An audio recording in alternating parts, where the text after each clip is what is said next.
Assalamu alaikum guys. Now that we've finished the introduction to this book, we'll move on to the next chapter in Fiqh Manhaji, which is the chapter on Taharah. Now this video will be talking about two things. The first is what is the meaning of Taharah, and the second is the categories of water that is present in Fiqh. So before we delve further into this chapter, what is the meaning of Taharah? Taharah simply means cleanliness or purification.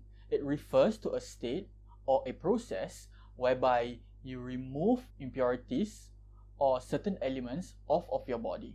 So this can actually refer to physically removing yourself from najasa or certain impure elements, or spiritually remove yourself from certain qualities that is disliked, such as arrogance or envy. The next thing that you need to know is, where is Taharah applicable in Fiqh? Now Taharah is a very big chapter, but it can be summarized into three instances. The first is when you enter a pure state by means of wudu. The second is when you exit an impure state or the state of janabah by means of ghusl. And the third is when you generally physically remove yourself of impurities from your body or from your surroundings to just be generally clean. The next terminology that you need to take note of is najasa. What is the meaning of najasa? Now I will further delve into najasa in another video, but najasa simply refers to an impure element or an impure substance that directly inhibits your ability to perform prayers.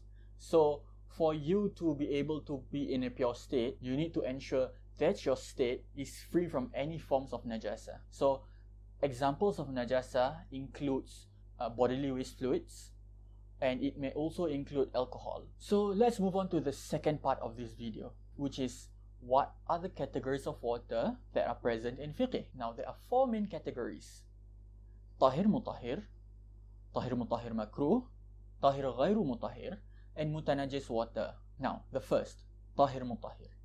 Tahir mutahhir simply refers to a group of water or water bodies that can be used for purification purposes.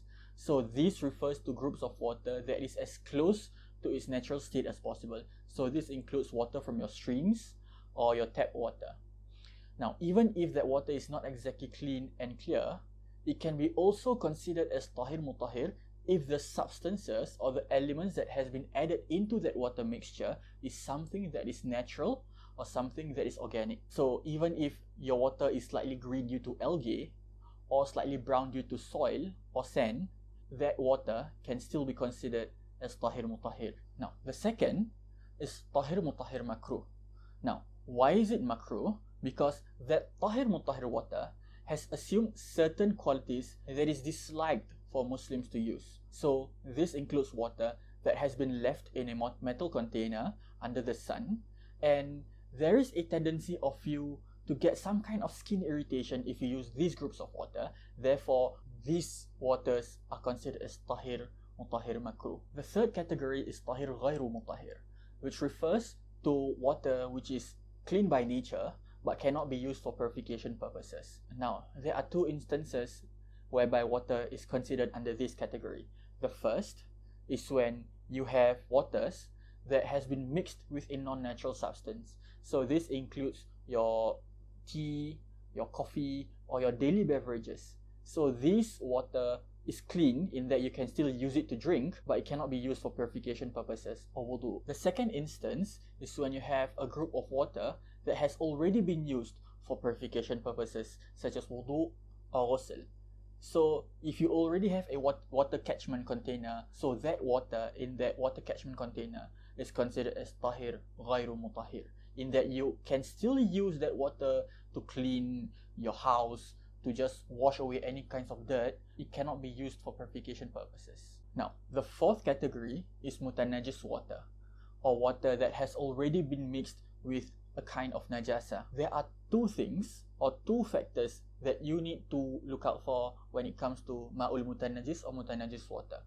The first is the threshold amount of water, which is 2 qullah, which is approximately 200 kilograms of water. So if you have a water body or a water container that is below this threshold amount, any kinds of najasa or impure substance that falls into that water container, it renders that whole water container as mutanajis water. Now, the second factor is what if it exceeds the threshold amount, which is tuqullah. Now, this is when you have to look at the state of the water. If the water has changed any of its qualities in terms of its color, in terms of its taste, and in terms of its smell. If any of these three qualities assumes the quality of that najasa or that impure substance, then you consider that category of water or that water body as a whole as mutanajis water. Now, it is also good to take note that the reverse also applies to mutanajis water.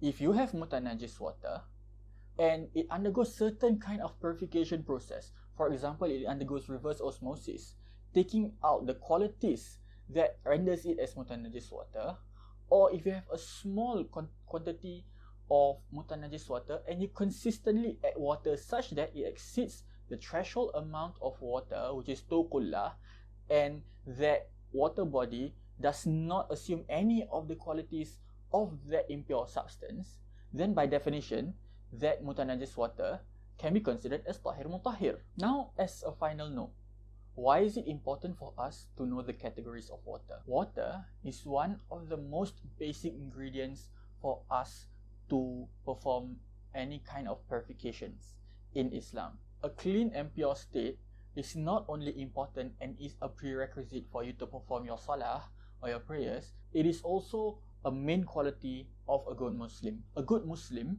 is not just someone who maintains his relationship with God, but a good Muslim is also someone who maintains a good relationship with the people around him.